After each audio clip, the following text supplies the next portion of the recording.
Iran ইসরায়েলের যুদ্ধ নিয়ে বাংলাদেশের পেট্রোল পাম্পের মধ্যে তেলের সংকট। প্রতিটা পেট্রোল পাম্পের মধ্যে তেল নাই কেন? আমার প্রশ্ন হলো, তেল থাকবে না কেন?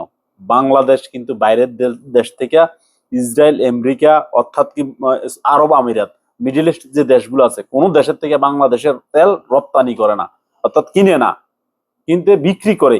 বাংলাদেশে এরকম রেকর্ড আছে যে বাংলাদেশ থেকে অক্টেল পেট্রোল আরো বিক্রি করা হয়, কিন্তু বাংলাদেশ সেটা অন্য দেশ থেকে কিনে না। কিন্তু এ তো এ বাংলাদেশের তেল থাকা সত্ত্বেও কোনো পেট্রোল পাম্পে তেল পাবে না। আমাদের মন্ত্রী কি ভুল বলছে যে কোথায় তেল নাই দেখান? যদি তেল না থাইকা থাকে, আমি নিজে দাঁড়াইয়া তেল দিব। এই যে শুনেন, আমাদের আগের যে ক্ষমতায় ছিল, ক্ষমতাধর ব্যক্তি প্রধানমন্ত্রী শেখ হাসিনা, ওনার মুখ থেকে শুনেন, যদি বিশ্বাস না হয়। ডিজেল আমাদের কিনতে হয়, এটা ঠিক, কিন্তু অকটেন আর পেট্রোল কিন্তু আমাদের কিনতে হয় না। এটা আমরা যে গ্যাস উত্তোলন করি সেখান থেকে বাই প্রোডাক্ট হিসেবে আমরা কিন্তু এই পেট্রোল রিফাইন করে পেট্রোলও পাই, অকটেনও পাই। বরং আমাদের অকটেন যতটুকু চাহিদা তার থেকে অনেক বেশি পেট্রোল এবং অকটেন কিন্তু আমাদের আছে, বরং আমরা অনেক সময় বাইরে বিক্রিও করি।